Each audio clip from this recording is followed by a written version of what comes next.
And you're welcome to stay with us. Your comments are welcome on X Spaces, on YouTube, and on Facebook. We are also streaming live around the world on myjoyonline.com. Now, let's start with the police and their preparations ahead of the parliamentary by-election at Akwatia, because the IGP, Tete Yohuno, has warned that the police will not tolerate any violence or misconduct during the Akwatia parliamentary by-election. Addressing trainees at the Huya in the eastern region, he said officers will arrive with prison wheels to arrest anyone who attempt to cause trouble, stressing that the police are not intimidated by the so-called macho men mentioned on social media. He added that drones will be deployed to monitor inaccessible areas, and officers have already demonstrated strategies to manage potential confrontation with civilians during the election. I want to assure Ghanaians that the police is ready to handle any type of thing that may come in Akwatia. We have the men who can handle this situation. And then our eyes are red for Akwatia, and nobody should think of coming to cause trouble. No political party should mobilize men to come and foment trouble. And nobody should have in mind the intention of snatching a ballot box. We have prepared our men adequately to handle this situation. I informed the political parties as I met them yesterday. What I told them is that we are going in with Black Marias. Do you understand what is Black Maria? Black Maria is the prison on wheel. We have a truck that is well prepared to keep people who cause trouble, prisoners. We keep them in, and then before finally we discharge them at the police cells or whatever it is. So there is going to be prison on wheel. That will be in Akwatia. The moment you cause trouble, we arrest you, and then we put you in the Black Maria. Trouble causers should know that Black Maria will be on the ground, and then we are not going to allow any political party to call us. When their people have come there to cause trouble, if you call us, nobody will listen to you.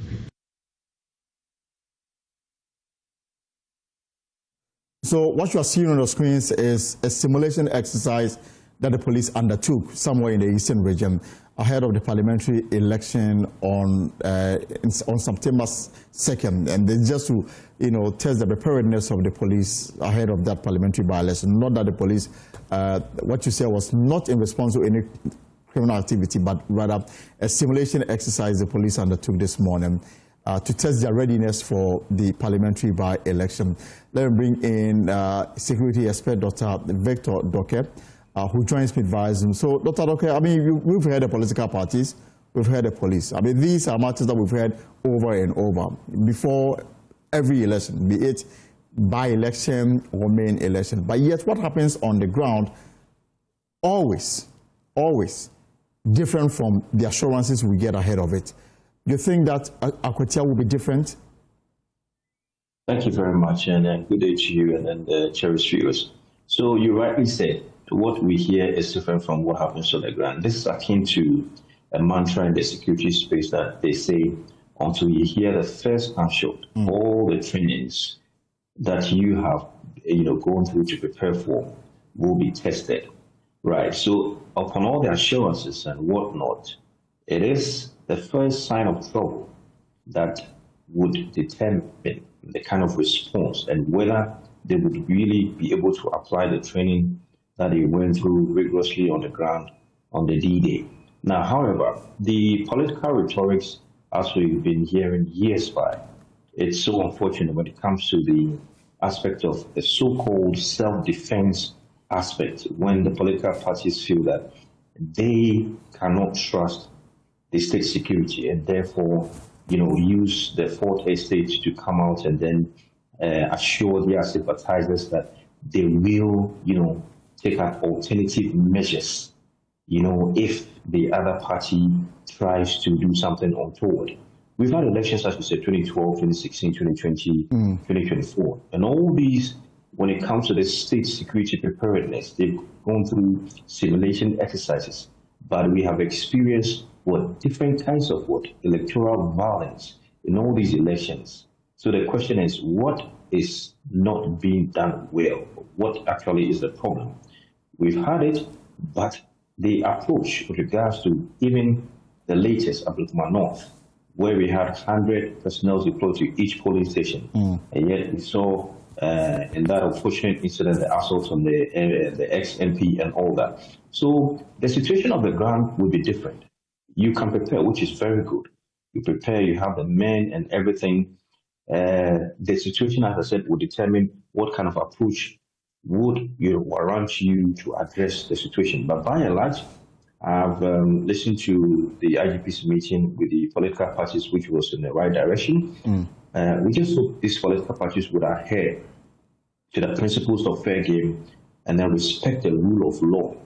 Now, if I may, with regards to what we can do or what the state security should do, i.e. the police, on the D-Day itself, or even prior to the D-Day, we know of the Asin North, and I'm expecting that major blueprints of the Asin North will be, replicated. For example, you're talking about, placing checkpoints before Akwatia itself and in, the town itself. 2 days to Asin North by-election, I happened to be in the area and I saw the checkpoints with regards to the police security and how they were searching every vehicle that goes through, that town. So I expect that this modus will be replicated. Whoever, any political elite, whoever they are, they should be searched rigorously. Now, let's watch out for early warning signs. What are they? Some of them. You have, group of young built men bust in special occasions or special buses. You question. You conduct a rigorous check. You conduct the cyberspace assurances with regards to the police. You monitor the cyberspace now. Who are those who are making those threats? You monitor the cyberspace. Fact-checking, misinformation is very also key. Now, the authorities would have to do the fact-checking. For example, if something untoward is happening, how true is it? You have to do all that. Now, the searching is very key because you may have some people trying to smuggle illegal weapons in the area. I hear the IGP talk about deployment of drones, which was very good. You need the drones in the shoot as much as possible. And this is the time I wish we had a helicopter hovering around the area, also to monitor, to give responses down, and then to address issues. The big question is, will the military be on standby to assist should in case things go haywire? But by and large, if everything is being done well, preparations, effective, checkpoints and searches and all that, I think we should have a violence-free by-election. I mean, at the Abdulmanov 19 polling stations were run. The police did not go there with arms. I mean, you expected to change in Akwatia? Yes.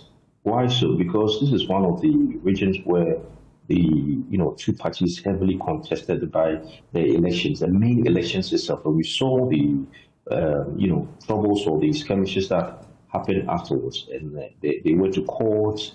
We also witnessed the events in the courts when the court issued a bench warrant and all of that. So this is a very, very, very dicey situation we have here. We're talking about all the police stations, court stations in Akwatia. So this is a bigger game, much more than the Abdulmanov. So all efforts would have to be put in there. All resources would have to be put in there, because if they do not, they'll be taken by surprise. All right, Dr. Zaki, hold it for me, because the police leadership is meeting with the leadership of the Ghana Journalists Association to deal with other matters, including Akwatia. Let me take you live to the International Press Center where this meeting is taking place.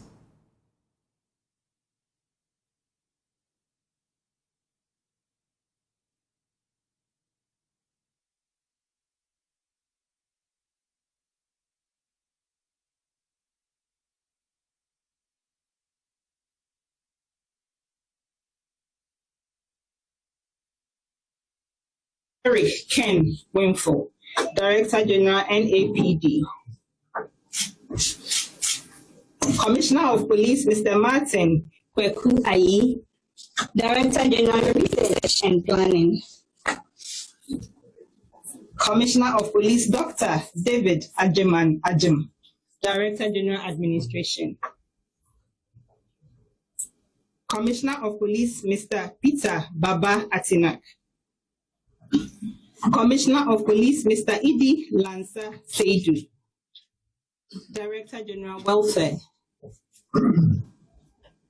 Commissioner of Police, Mr. Asumedu Otredakom. Director General Police Professional Standards Bureau. Commissioner of Police, Mr. Michael Nketia Frempong. Director General Finance.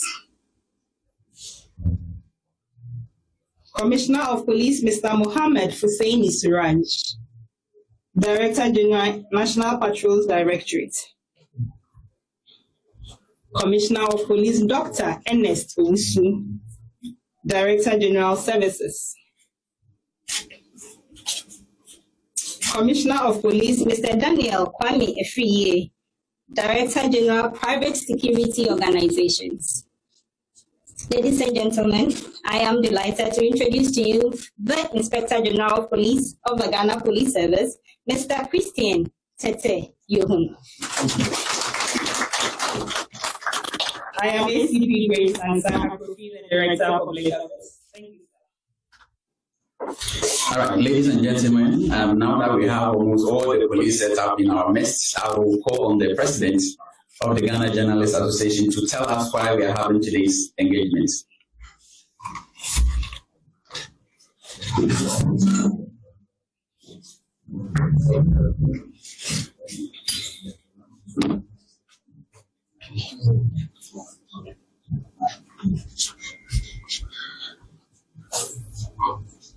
Good afternoon, colleagues, the Inspector General of Police, your able team members, the National Executive of the GJA,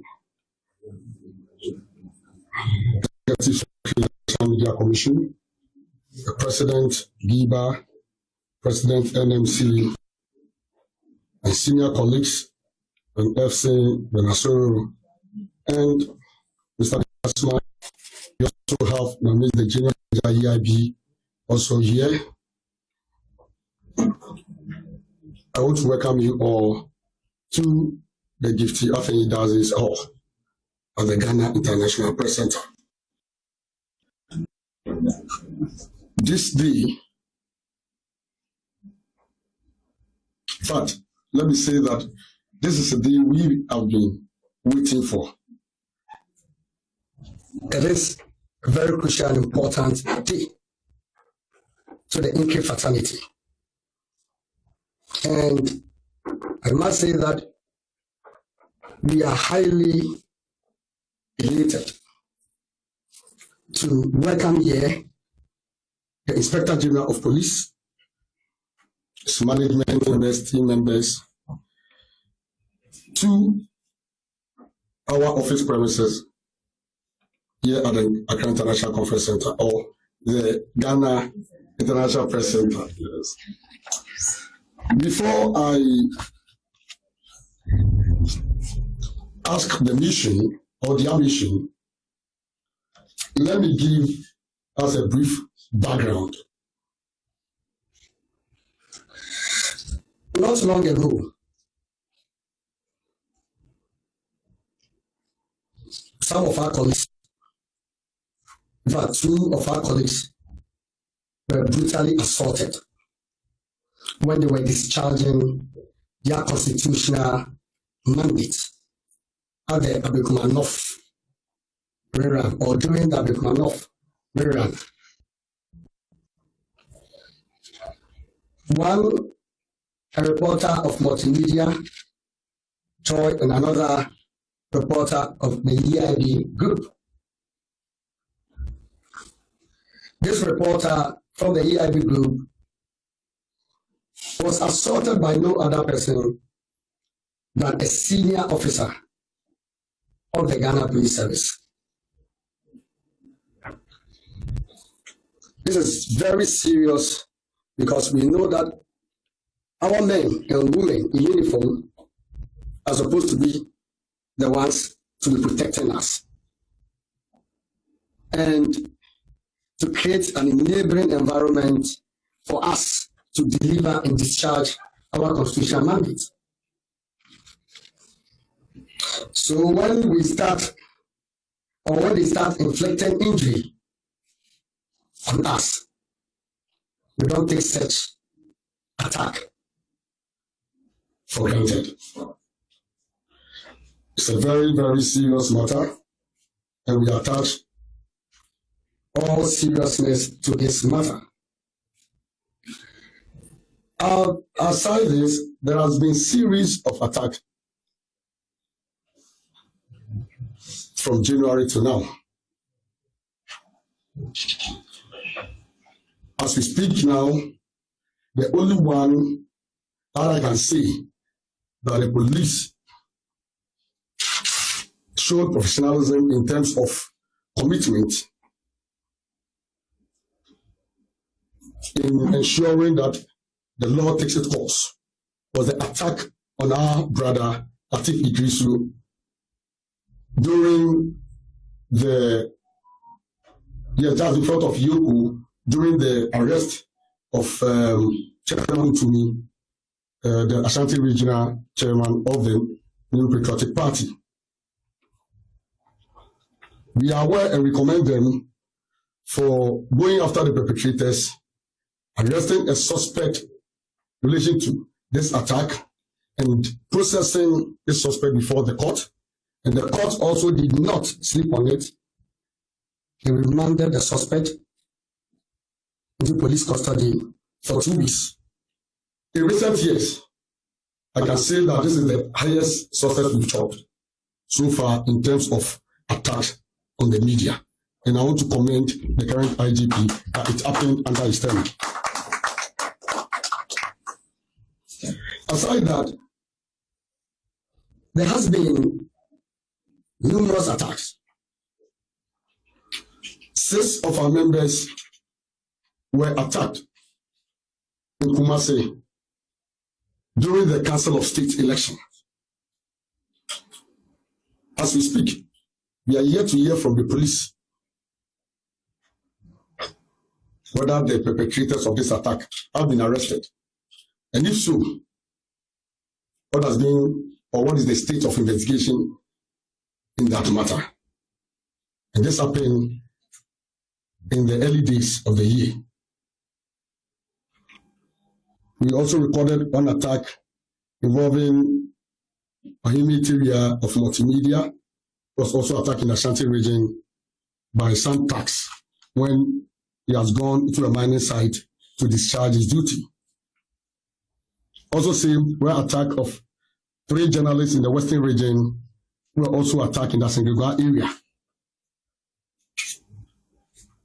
when they have gone to also discharge their constitutional duty by ensuring protecting our environment and ensuring that our water bodies are safe for all of us and for the coming generation. Aside that, we've also recorded attack recently where a military officer or soldiers also pounded on our men, attacked them and arrested them, detained them at the National Security Office where they call the Blue Gate. It's becoming so scary, and one may ask if journalism is a crime.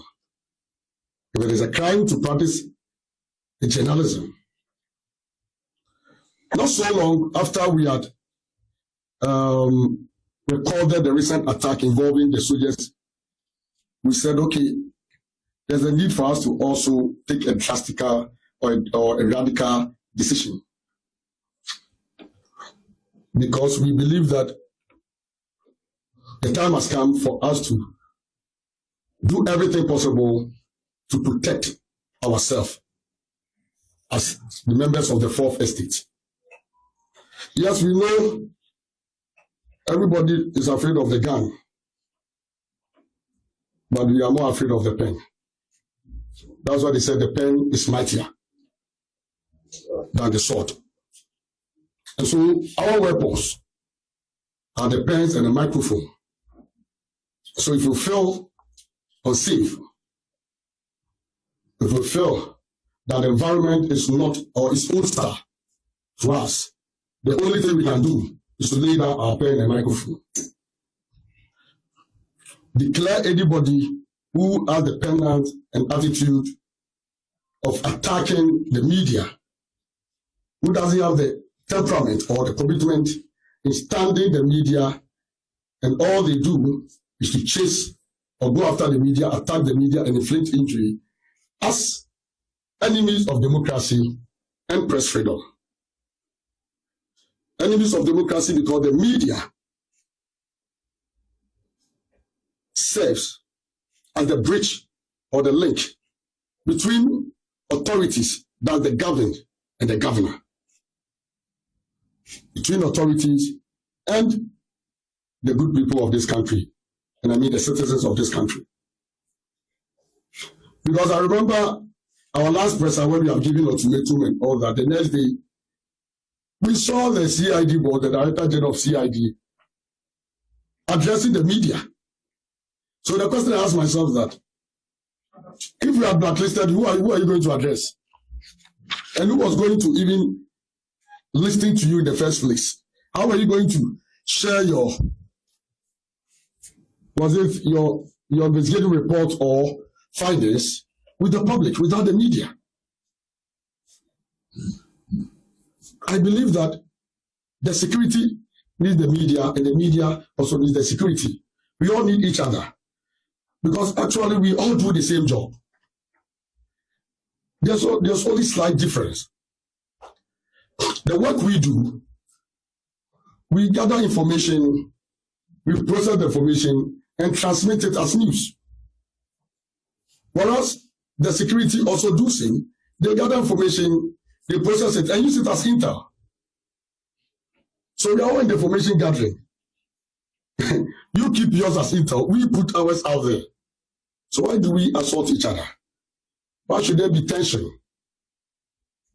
And I believe that this meeting offers us the opportunity and offer the Ghana Police Service opportunity to address certain demands we made, and also to update us on the state of investigation on some of these cases, especially the recent ones involving the Abrikumanov Miram. Again, as I welcome them and as I take my seat for the IGP to address us, I must also quickly reiterate the fact that after our presser, the police, or should I say the IGP, has shown much commitment in resolving the impasse between the security and the media, and we must commend you for that.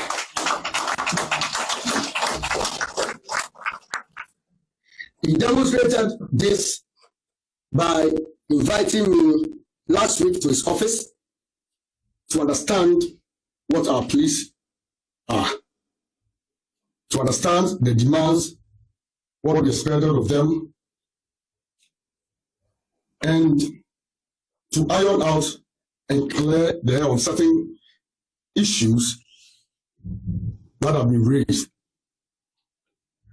He assured me that, Mr. President, never again, this is not going to happen again under my tenure, and that I'm going to make sure I broker peace and also iron out whatever issues so that the marriage between the two institutions or body can continue, and also assure us of a very good working relationship between the media and the police.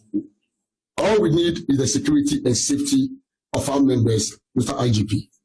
And once you give us that assurance and once you provide that enabling environment for us, you can count on us, you can be rest assured that we will deliver the mandate without any provocation, without overstepping our boundaries. We will work with the ambit of the law. We are not about the law, and nobody is about the law. But we expect that our men and women in uniform should see us as partners in national development and not as enemies. Before you come in, today, marks exactly 10 years. One of our colleagues, our brother, Mr. Samuel Nyama, the presidential correspondent reporting for Ghanaian News, died in a tragic accident. Today marks exactly 10 years, 20th August 2015.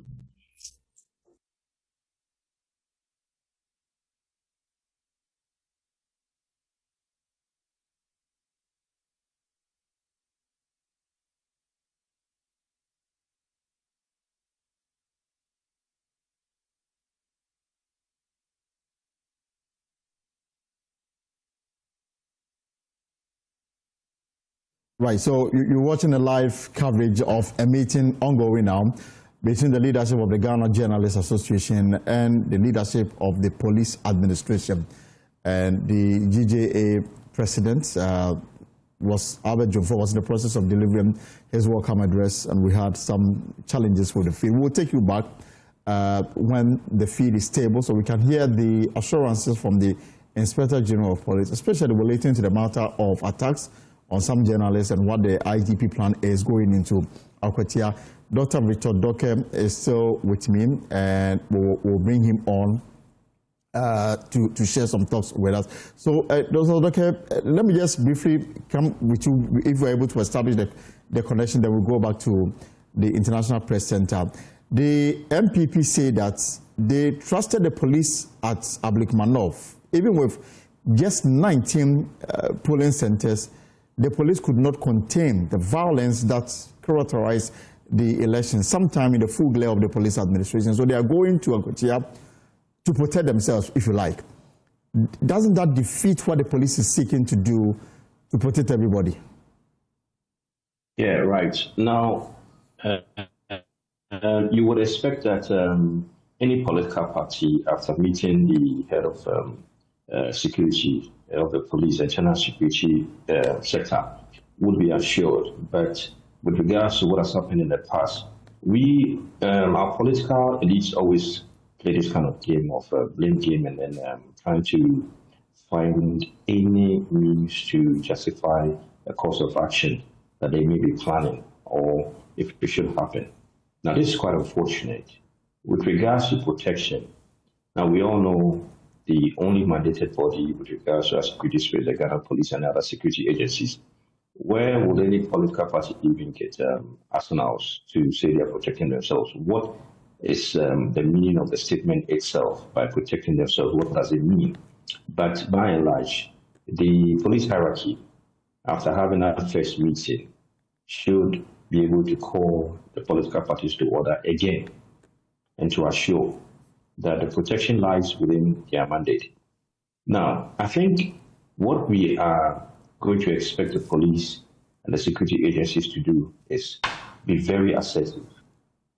Any political elite who, is seen and evidence has found out that they have assembled a group of people to cause mayhem, actually they should be picked up.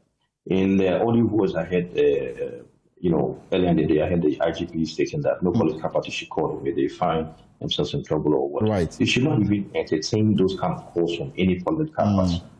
They should pick them. You see, this is where we want the police, especially and the other state agencies, security related, to be very independent when it comes to exercising their core mandate. These young guys who come in on the orders of political elites cause mayhem. They get them arrested, and then what happens? Calls come in, and then they are released. I don't have evidence to that, but this is what has been going on. Now, this time around, we should see something different. Okay? Now, whoever is picked up, the law must take its course. Prosecute the person, send the person to jail. Until we do that, we would have political elites coming out to say that they will protect themselves. If the odds or the situation doesn't favor them, then this is what they are going to speak. But in all, if it affects the security space of the country we are in, then in essence, you are saying that everybody can now just, take up protection for himself or herself. But we know it's not everyone who has the right mindset to be able to protect themselves. That's why we have the state. who has the authority to protect through the security agencies. So I think the political parties should hold down, reassure their sympathizers. The police has reassured them they are on top of the issues. And on the DA, that's why I said the mantra in the security space is also you hear the first sound of the gunshot or you see the first sign of trouble, all your trainings would mean nothing.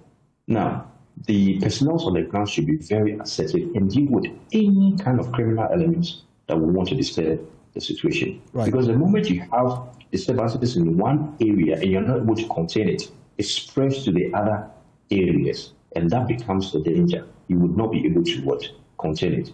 So I think we shouldn't entertain the political elites, their statements and whatnot. You are going there, there's a state security, there's no need to say you want to protect yourself or self-defense. I don't see the threats with regards to a by-election. It's going there, balloting. And this is where I think we need the NCC to come in, sensitize the populace. Whoever would foment trouble will be dealt with. The process is just going there, thumbprint, and then you move, you go home, and that's it. All right. Let me hear from the political parties. Let me hear from the national organizer of the MPP, Henry Nana Boakye, also known as Nana B.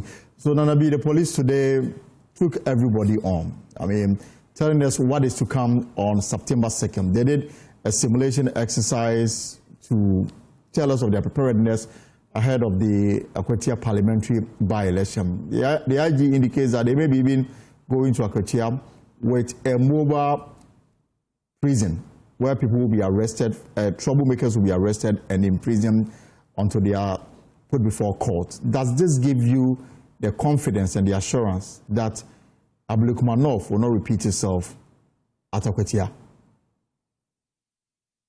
Thank you very much, Elton, and good afternoon. Sorry if there's some background noise. We are in Akwatia. I had to distance myself from some campaign activities going on. First of all, let me make this point. Yesterday, we had a very fruitful engagement with the IGP. I mean, let me commend the IGP for such stakeholders' engagement yesterday. We have deep-seated, well-reasoned concerns. You see, Abdulkumanov was just about 2 months ago, I think 11th of June. The perpetrators of such unfortunate incident that happened there are still walking around. But 3 people have been arrested so far. It's unclear when the police will put them before court. Okay. Are you saying fresh arrest, or you are talking about the earlier release? The earlier, including a staff at the State Transport Company. Okay, you see, that statement was, I think, on the 24th of June or so. Right. We have not received any update whether they were granted bail or they have been put before the law court. We don't know what happened. In fact, even yesterday when we raised it, the IGP said that they are still working on it. Investigation is still ongoing. And he is even optimistic that as at yesterday and today, some arrest would be made. We are still waiting. But those images, those unfortunate images, are still fresh on the minds of Ghanaians. That is why we said that some decisive steps, arrest and prosecute, this will instill the needed confidence in the Ghana police. But we are okay with the arrangement they are making. Yesterday we were briefed how the IGP intends to deploy 5,000 men. Right. And all the other operational arrangements, they briefed the political parties. We are okay with it. All that we are saying is that, look, we should not be engaged in a selective application of the law. All right, so Nanabi, if you can just give me just a brief second. The IGP is addressing the leadership of the GJ, touching on these matters. Let's listen in. Members to decide on action to take. So within the shortest possible time, we have to withdraw this policeman officer. And quickly, we also, what we did was that we have to interdict him. When you are interdicted, your uniform is taken away from you. You cannot go back to work. But there's rumor going on that we have just transferred a policeman from where he is to another police station, which is never true. It is not true. When you are no more holding a wear uniform, the only thing is that to look for your village and go and stay in the village and think about what you did wrong. So maybe when people saw this police officer in his hometown or village, they thought that he has been transferred to his hometown, or we have asked him to come and hide over there. It is not so. It's on interdiction, and when you are interdicted, we go through all the due process, using our service instructions, and then internal disciplinary actions are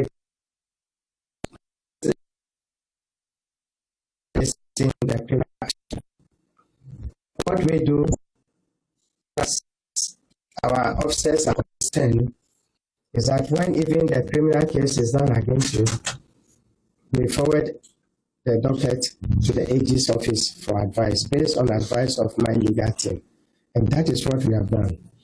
The Accra Regional Commander, upon the advice of the Police Administration Legal Director, forwarded the docket to the AG's office for advice. And then immediately we also considered the police professional standard to also investigate him. And that investigation has also been completed and handed over to me. So it means that a service inquiry is going to be conducted to his conduct and then the appropriate sanctions. So there will be two effects to whatever he did. And that process, just yesterday, I received the report from the professional standard, which said that we can go ahead and constitute disciplinary action through our service orders against the police officer. Touching still on Abdulkumanov, there were these assault issues that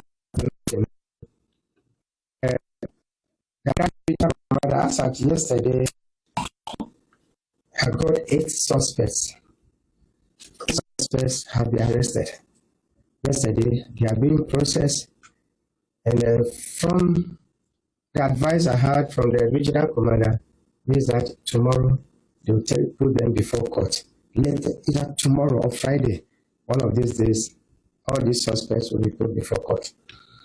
So we are making progress, and then make sure that whatever happens, justice will be done to those people who, in one way or the other, did not do their work in a professional manner.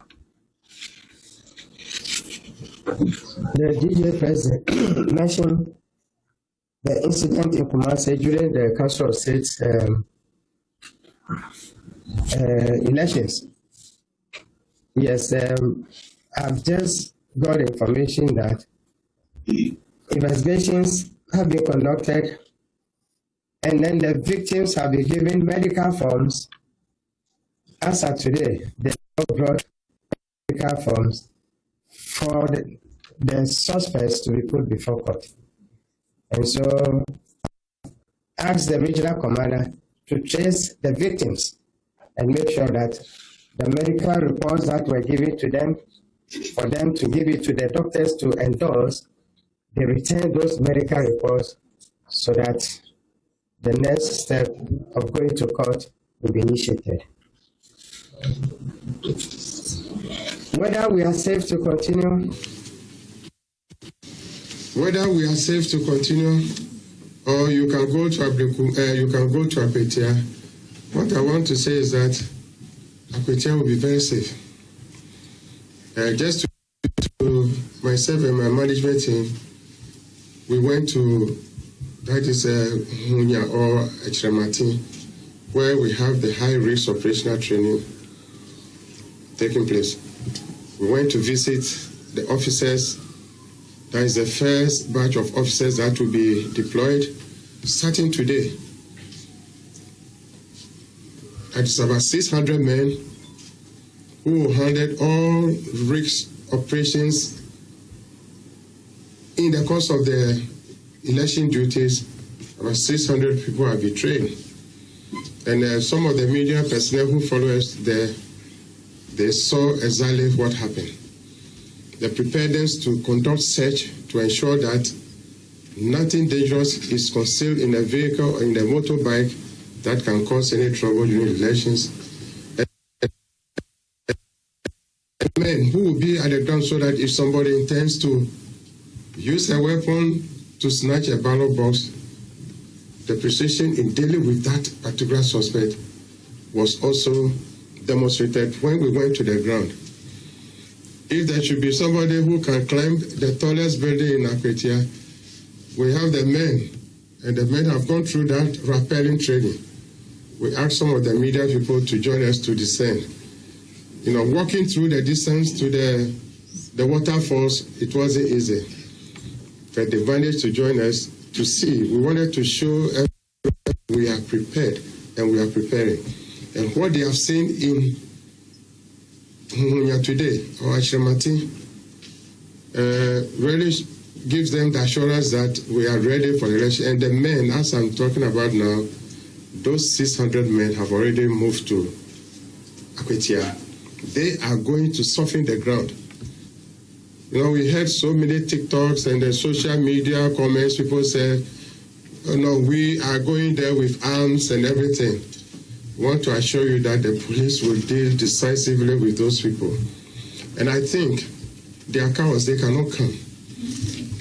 They cannot come because if you see the way we are prepared, the high level of preparation towards, I have told people that our eyes are red. I met even the political parties, that was yesterday, and I told them that you, the politicians, you bought the Black Maria for us. The Black Maria is the prison on wheels. And then if you don't talk to your people very well, they come to misbehave, we'll put them in the Black Marias. We will not wait a second for somebody to misconduct himself or herself before we ask that they should arrest. We are going to deal with it decisively to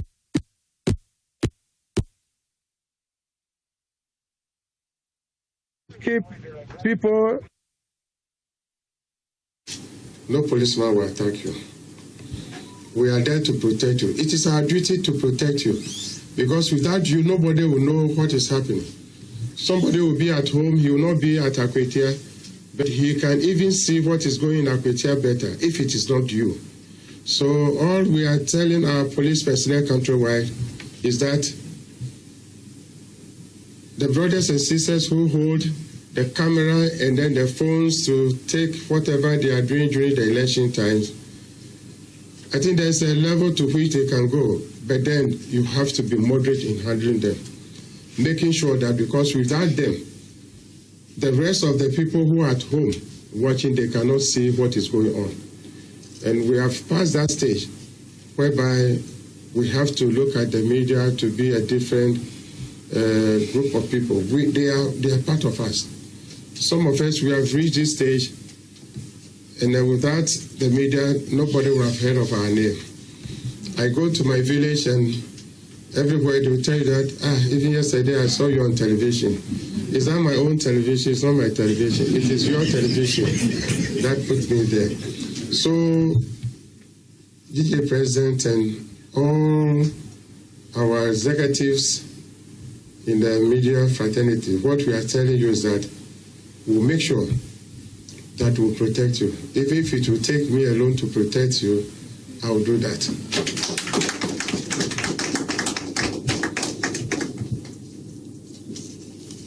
Before I continue, I think I should have started first to say that GGA President and your executives, we want to use this occasion to congratulate you on your swearing in into office. And we are happy we have heard of you. Unfortunately, I lost your contact number. The number I had in the far years is not the number you are using these days. So you were communicating with me. I was also communicating, but they were all going different directions. So you didn't hear from me that I was congratulating you. Myself and my former members, we say we congratulate you for your appointment. Working with the media, when I took over as the Inspector General of Police, the first thing I did, the first people I opened the doors to were the media, the Police Public Relations Directorate. I called the director and said, let's organize training for our people who for about almost 2 or 3 years were not allowed to talk, were not allowed to communicate with the media, and they're making communication with the media very difficult. Let's open the doors so that people will know that we are ready to work with you. And that is what I did. And that shows that I'm somebody who really loves the media so much. We want to do, I discussed with the GJA president the last time he visited, that we want to organize some training for both the police and then the media, so that when we engage in this type of training, we understand the roles of each other better. And I think he also brought the idea that this type of training is very important. So we'll be doing a lot of training together, and then at the end of the day, we'll all go to Achiramati Huhunya, where myself and then Mr. Ben Epson will rappel from the top to the ground. Yes, so we are ready to work with you. But I assure you that all cases that involve this Ablikuma incident, to make sure that the perpetrators are all brought to book. As at this stage, either tomorrow or Friday, the number of people that we have got with us now will be put before court for court to take a decision on them. And then as soon as the AG also gives us the green light for the police officer to be put before court, we have done it that way because that is the procedure of handling, especially a senior police officer up to that level. A man who was on duty, performing duty, but out of lack of control of temper, he went to that extreme. Who out of the blue commits any incident. But this one, he was on official duty, performing duty, and then in the course of that, he went to the extra mile. So in this case, we have asked that the AG should advise us the way to handle him. But then, it's also very severe. It moves to different categories. Reduction in rank and a whole lot of things. Even dismissal can be the final stage of the internal dispute action. Thank you very much for bringing us so many coverages and everything. Frightening me, but I managed to overcome this. And then just to enable us to work together.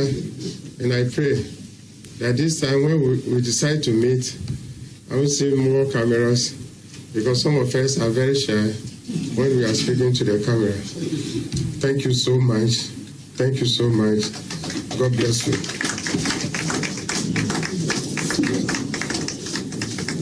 Ladies and gentlemen, can we do it better for the IG and his team?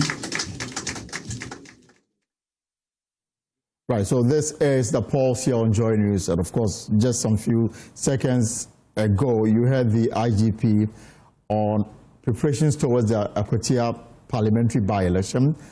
and events surrounding the Ablekuma North election. Let me just bring some of the pointers that he told the media just a few minutes ago. Now, the investigation on the police officer who attacked a reporter during the Ablekuma North election, they say they are done with their investigations and hopefully will move to the next stage of prosecution.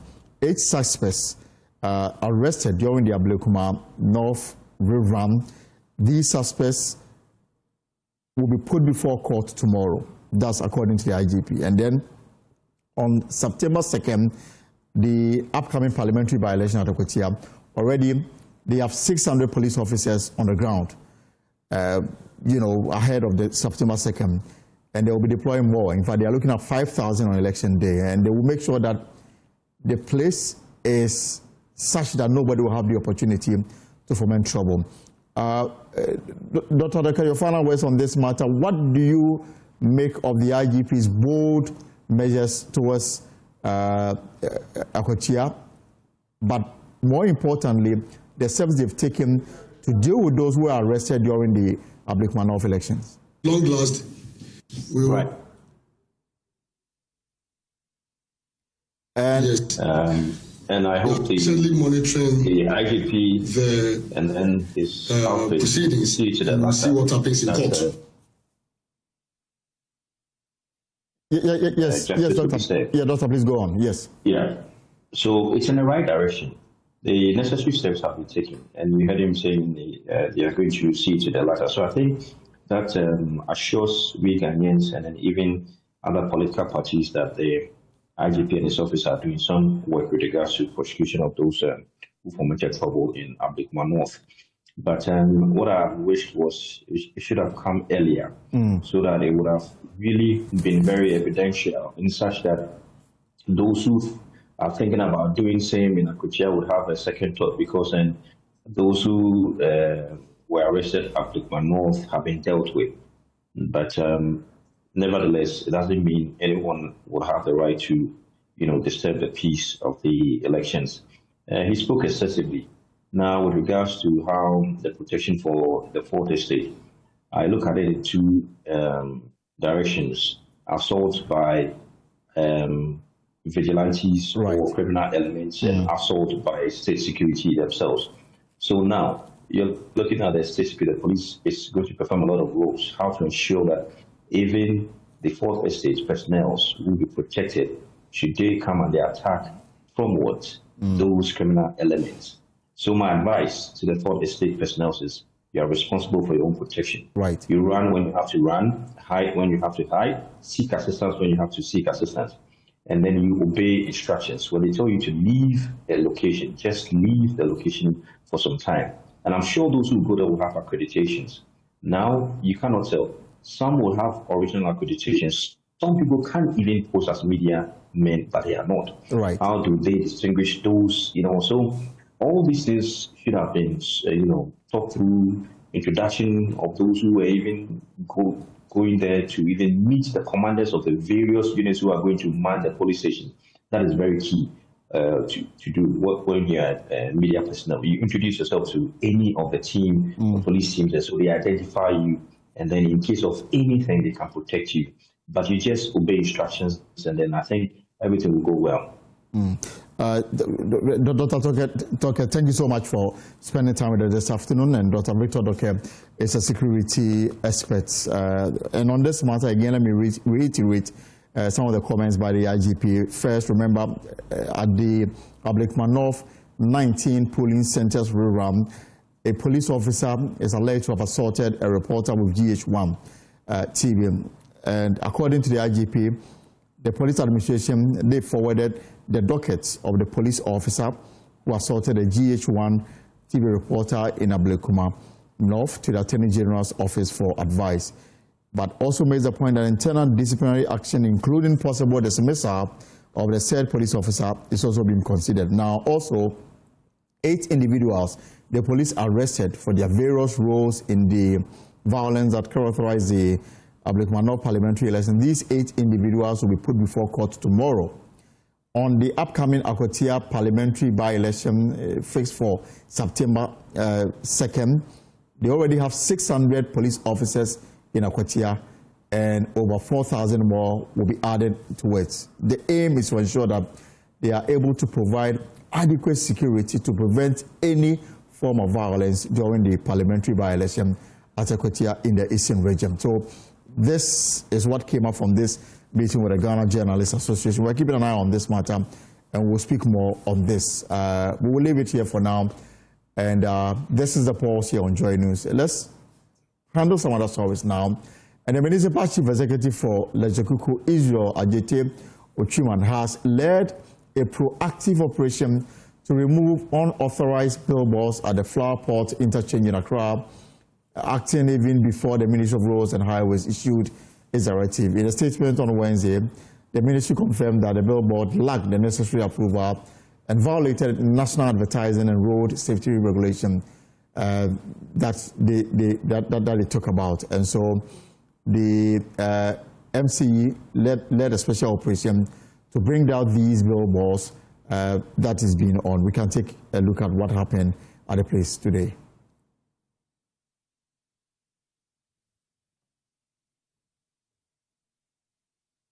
Well, so we bring in the MCE for Lejekuku, Israel Ajete. Honorable, I mean, good work there. But so clearly, these billboards went up without any form of approval from the Assembly. In fact, good evening to your cherished viewers. In fact, we were even shocked. We were astonished when we saw the billboards, because those authorization has been given for mounting of the specific billboard in question, and it created a lot of nuisance for us. In fact, through Mr. Amu, the Urban Roads Director, we had information yesterday, and yesterday we have to act on it very fast, swiftly. That the unauthorized billboard needs to be moved. And some of the billboards communicated government program. It's an intentional something just to lure all of us into. They know with the president's picture, you will not be tempted to remove it. So they intentionally did that. Such unscrupulous people intentionally did that to lure all of us into believing that the government is in possession of that said area. But again, are you investigating to identify the individuals behind it? Sure. They did it in the dark, and we have also done that in the dark. You know, we removed that thing yesterday at night just to show them that we are not asleep. We are monitoring them. We are still investigating to find out those who placed the said billboards there. But normally, what should be the process in erecting a billboard within your municipality? The process is to come to the assembly and seek for a permit so that they can mount those billboards. Even on the high stretch, you need directions and directives too. So such things we should not allow such things. There are places available there where billboards can be mounted so that it will not create nuisance for road users and other pedestrians. So apart from the flower pot, are there other areas that you have unauthorized billboards cited that you may want to move in on them as well? Yes, we are on the verge of moving a lot. In fact, there are places where it is closer to the road and it can cause disaster or disasters, and we are on it to remove all those ones from the road. And all those are without approval? The ones you intend removing, all of them are without approval? Yes, those without approval will be removed. And even those that have been approved and still there is a technical team for that. Right. Still causing havoc, we need to remove them. Then I'm thinking, yes, I'm thinking that obviously they should be made to pay for the cost of this exercise we're undertaking. Sure. When investigations are done and we get held of the culprits, those things need to be forcefully implemented. All right. Honorable, thank you so much for this intervention this afternoon. This is the pause. Let's take a short break here and return. We'll take you to Parliament, where it was fireworks between the members of the Parliament Public Accounts Committee and, of course, the Chief Director responsible for government machinery and why he was late to the committee. On the pause, and we are heavy on this meeting between the Ghana Journalists Association and the leadership of the police service led by the IGP, Christian Tete Yohuno. I can take you back to the International Press Center now, where the engagement has just started. For you to also use the law to work with media infractions and development. So we also call that we will share this information so during such sessions. So the police also have an insight of what our world is like as media.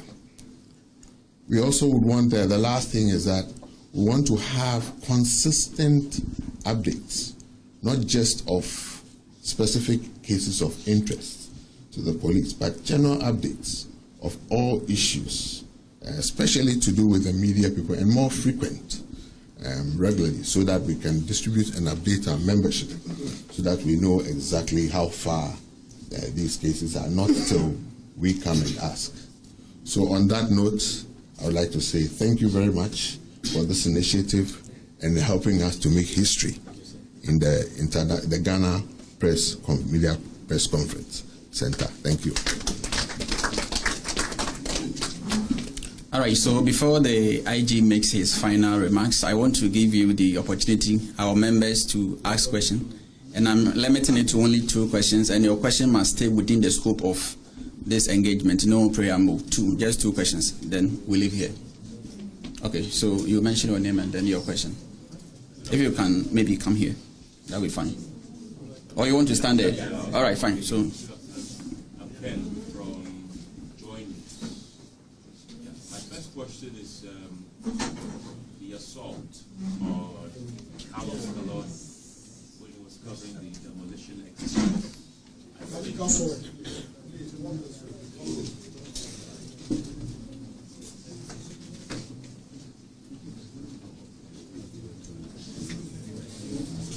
Please come. So once you are done, all right.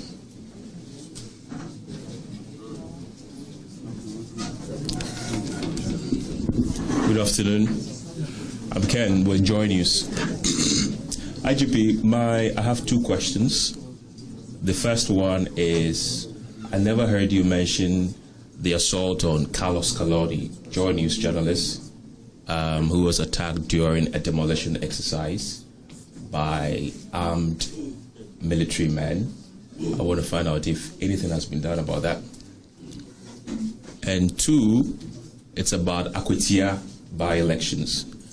When you had the interaction with the political parties yesterday, the MPP was specific that they are going to protect themselves.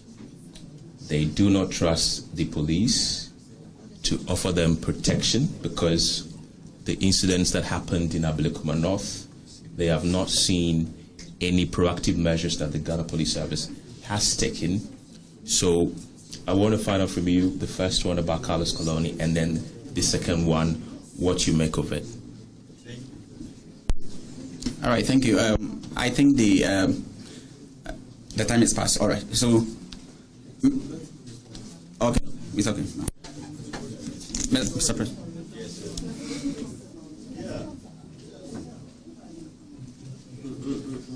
Colleagues, I think in as much as we want to have an extensive engagement with the IGP, we should also be mindful of the time. And so I believe that I don't think this engagement will end here. So whatever concern, whatever question you have, maybe you may channel it through the GJA and we may deal with it, because by the grace of God now, he has found my contact, so I'm in constant engagement with him. My good brother IG and your team, let me acknowledge one of our own, even though he's already been introduced. I want to acknowledge Sir Bernasoro. He is now the ambassador designate to the Vatican, Rome. Yes. Oh, sorry, God bless you. The new ambassador designate to Vatican, Rome, and he's part of the team here. Yes, the senior colleague and the former commissioner of the National Media Commission. Yes. So, I think the only major concern to bring this engagement to an end is the use of the Electronic Communications Act 2008, particularly Act 775, which has become a friend of the police in recent times. That's what the police has been using to apprehend journalists. Yes, Mr. IGP, in as much as we appreciate that in some situations and instances there are excesses, and that we also appreciate that some of us sometimes are reckless. We side with the logic of the former President Kufuor, who believed that issues of defamation, whatever form it takes, must be treated as civil. And so we have always advised that regardless, we should use the civil remedies in addressing some of these cases or some of these issues than the criminal remedies. When we read the spirit and the letter of the act, it wasn't made for journalists, it wasn't made for the media. But then we've realized that even though after the repeal of the criminal libel law, the security, and for that matter, your men and women, has found that article to apprehend journalists or media just to instill some form of fear and to gag us. And as you can see, you are my brother, so I am quick to say that it is not working. The magic is not working. In as much as you arrest us, we're still doing our job, regardless. So I believe we want to respectfully appeal to your good office, a good self, that the spirit and the letter of the electronic, first, before we were calling for the repeal. But like as we are here, I believe the repeal will be in the hands of the lawmakers, the Attorney General, the government, and lawmakers. But we are appealing to your good office to advise your men that that law wasn't made for us. And so they should not hide behind the law to be arresting journalists and media practitioners. Thank you so much. And thank you for coming, Mr. IGP. Thank you so much. See, that aspect, it is the threatening aspect that is important. When you threaten somebody, we are going to kill you, when we get you, we'll shoot you, we'll do this. That is the other aspect. But defaming somebody is not a problem. Okay. That is not what we are looking at. But the threat aspect, I'll kill you, I'll do this. Counsel, that's our lawyer. He wants to say something. Counsel, come. Our lawyer is here, so thank you. We completely agree with your concern, but this is what we want to draw attention to. Two things. Number one is that if you look at the Electronic Communications Act very well, it is not a content regulatory law. It was a law that was made to regulate the nature of spectrum technology and how it is done.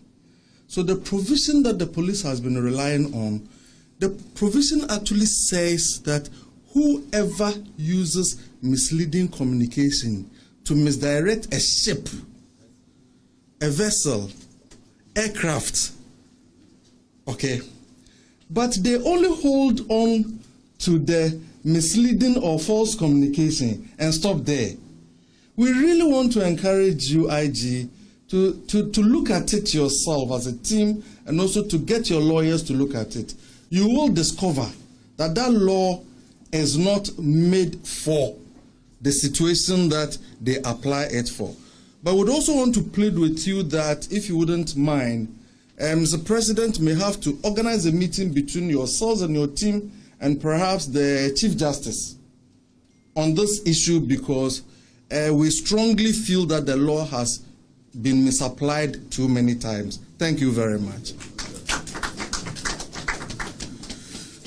So on that note, on behalf of the National Executive of the Ghana Journalists Association, on behalf of my senior colleagues here, on behalf of the members of the Inky fraternity, and to that extent the reporters present, all editors here, I want to thank the IGP and members of PUMAP for in fact, for the first time, calling on the leadership of the GJA. In the past, what has been happening is that usually we come to you or we meet more, we engage. As alluded to my brother, today, IGP is becoming because for the first time, we are hosting not only you, but your able team. And this will go to the honor of the history of the GJA and even the nation as a whole. We appreciate this fine gesture, and we promise you that we are also going to reciprocate that. And based on this engagement, colleagues, nobody should come and ask me that after the ultimatum, what are we doing? We have already heard it. With this fine visit, I want to assure the police that whatever plan, whatever decision, whatever intention we had have been dropped. We want to start all over again. We want to start on a fresh note, believing that in this marriage, police will stick to their words and we will also stick to our commitment. Once again, thank you, and thank you all for coming. All right, so I want to thank all our media partners here for your support. We will go outside the national executives plus our veterans to have a photo session with our police management and IGP. Thank you.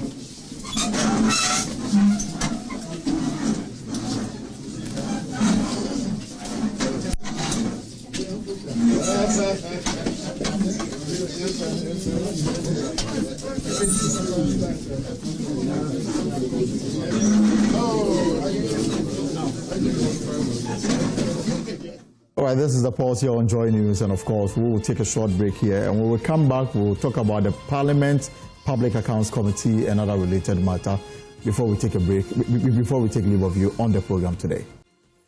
You're welcome back. This is the pulse here on Joy. Now, this morning, the sitting of the Public Accounts Committee was abruptly halted after officials from the Office of Government Machinery failed to appear as scheduled. The absence of both the Chief Director and a Deputy Chief of Staff left members of the committee visibly frustrated, forcing a 30-minute suspension of proceedings while they awaited the arrival. We'll cross to Parliament shortly, but first, here is the exchange between representative of the Office of Government Machinery and the committee. Who is the head of Office of Government Machinery? That is the Chief Director. The Chief Director is the head of Office of Government Machinery. That's the arrangement. And Dr. Wayo has been in the system for God knows when. You take up responsibility, come and discharge your mandate per the responsibility you have taken, and you are running away from that responsibility. Please take the Public Accounts Committee serious. You are supposed to appear here with your head, the head of the entity, so that if your head is not here, you cannot come and sit here and say you are taking that responsibility. And the letter we wrote to you was very, very clear. So respectfully, wherever he is, he has to come for us to continue with proceedings. That is part of his mandate as the Chief Director of the Office of Government Machinery. When we take up roles, we live by them and we discharge the mandate every time we are called upon to do that. Staff. Deputy Chief of Staff. A Chief Director, yes. Every ministry has a Chief Director. But Office of the Government Machinery is always headed by the Deputy Chief of Staff. So please, when you go back, tell them, this is a parliamentary committee. We cannot just, we want people who are responsible so that when we are demanding of them, we'll do that. Since we are waiting for the Chief Director to get here, we'll suspend sitting for 30 minutes.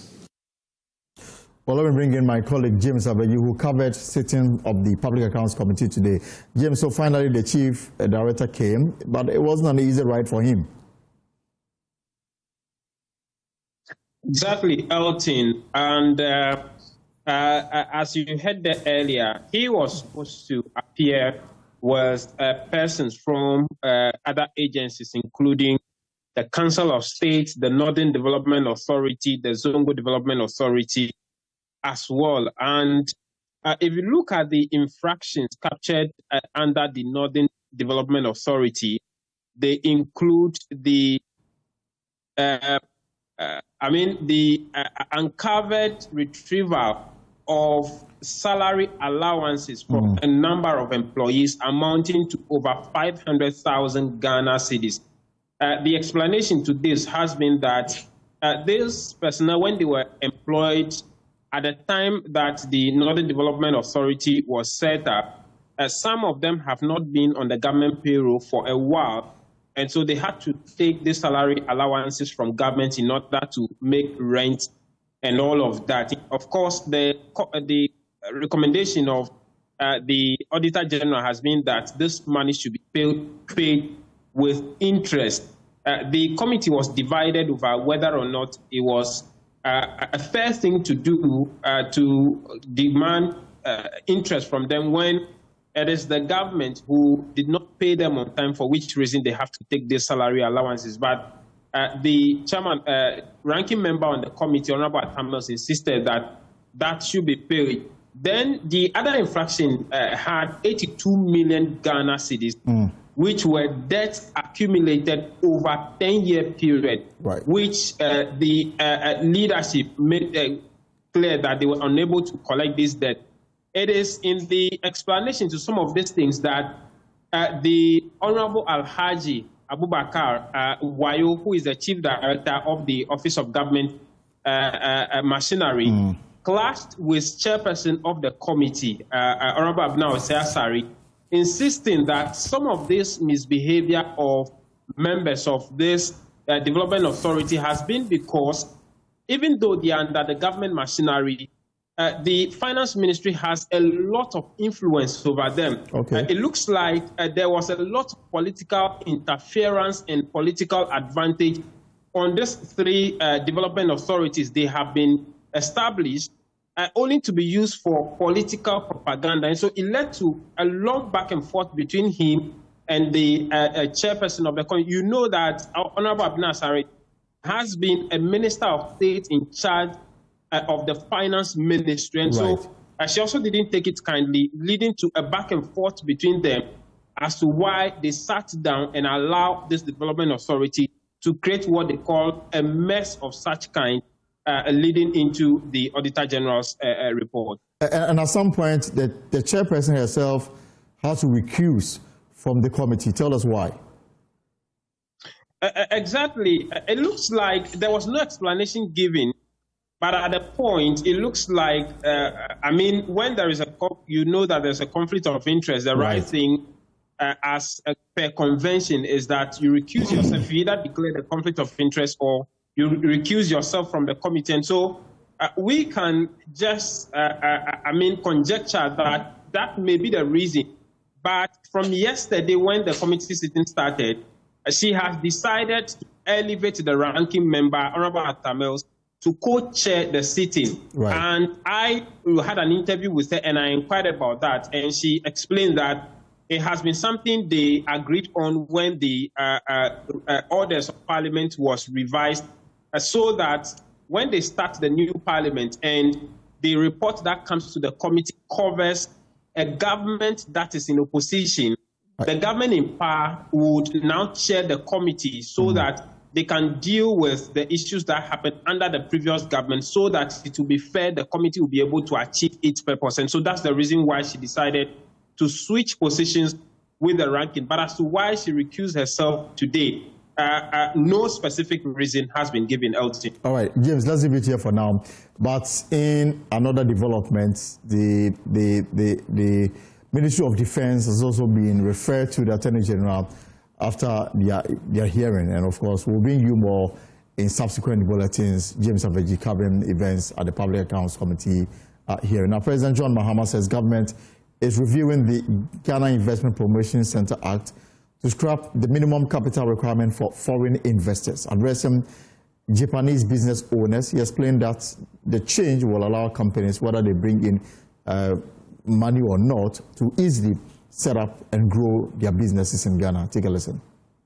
For business, and Simon and Co are busy at work reviewing the Ghana Investment Promotion Center Act some barriers were put to foreign investment. You had to prove that you had brought in a certain amount of money to be classified as a foreign investor.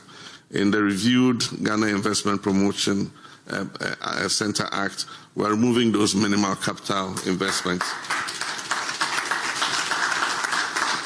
This will enable any investor, however little money you have, $100,000, $50,000, to be able to come in and set up a business in Ghana. Again, we have a track record for hosting Japanese companies. And as you saw from the list there by Madam Jethro, Executive Vice President, the number of Japanese companies that are operating in Ghana is significant, and we're expecting that that should expand. From Simon's presentation, he told you about $152 million has been invested over the last few decades. We believe that there is growth room for improvement and expanded investment from Japan. We're moving just not only from overseas development assistance, but we're moving to trade and investment. And the private sector will be that engine of growth. And so trade between our two countries grew by over 24% from 2020 to 2024. That is quite a significant jump. Well, let me bring in Associate Professor of Finance and Economics at the Andrew University in the US of A, Professor William Kwesi. So, Prof, is this the best investment decision to open the door for more direct foreign investment into Ghana? Good afternoon to you and good afternoon to our viewers. I mean, this is a very big issue that we must be very careful.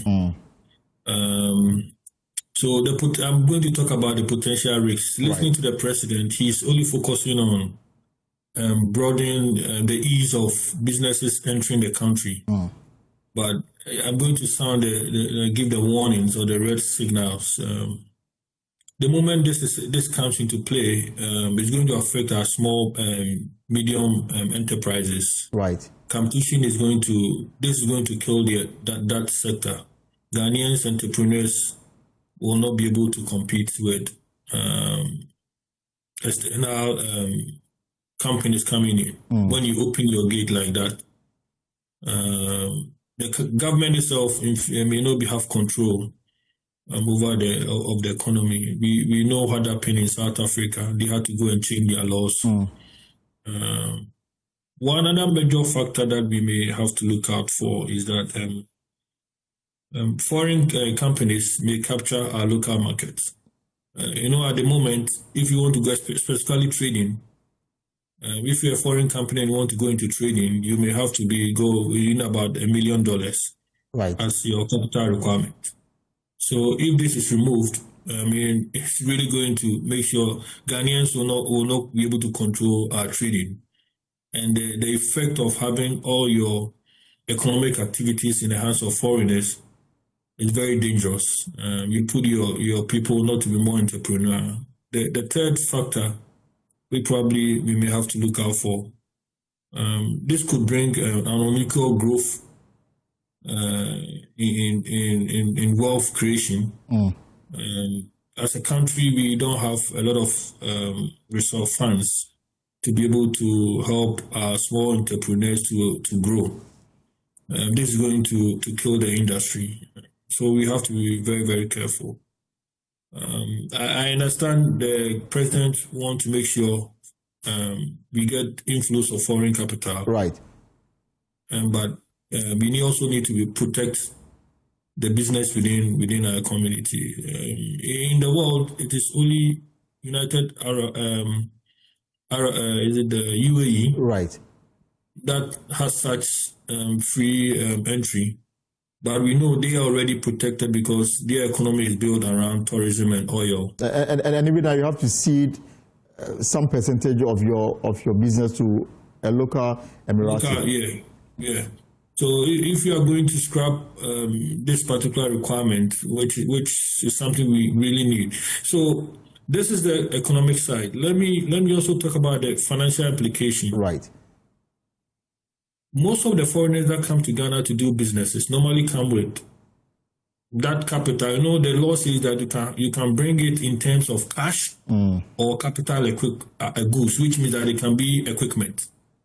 When we open our door and say we have scrapped it, they will come into Ghana, and because they are foreigners, they will be able to borrow against using their foreign companies' balance sheet to borrow in the local economy to start their business. In that case, that expected inflow will not come. So that inflow coming in is a very important measure that probably, I'm not sure it's going to be a total scrap as the president used that word. Right. Listening to him carefully, he even went ahead and said, you can even come in with 50,000 and 100,000. Yes. Which means that it's not going to be zero. Just that probably they are going to reduce the $200,000, the $500,000 that are stated in the laws, so that they can come in. But just to open the door and say anyone can come in and establish a business, it's not going to, help our economy. Okay. We want our local entrepreneurs to also grow, so that this will help a Ghanaian economy. We need Ghanaian entrepreneurs, Ghanaian businessmen. And the good thing is that the joint venture part is also there, that probably the president can encourage that. At least instead of the $200,000 joint venture, can we make it that 100,000? And that will be fair enough, but to scrap it totally, it won't work. I'm sure the economy is going to have an effect. You will see this going back to Independence Day. Remember where all the economic activities, buying and selling everything, were in the hands of foreigners. And then Nkrumah had to bring in some measures to correct that. So probably, I'm sure the president is aware they may have to be sure we don't repeat that mistake. All right, Prof, thank you so much. Let's leave it here because of time. Professor Nyakom. Well, folks, that's our show for today. For more stories, log on to our website, myjoyonline.com. And whatever you are up to in the hours ahead, I hope it's profitable. My name is Elton Grobe. Have a good evening.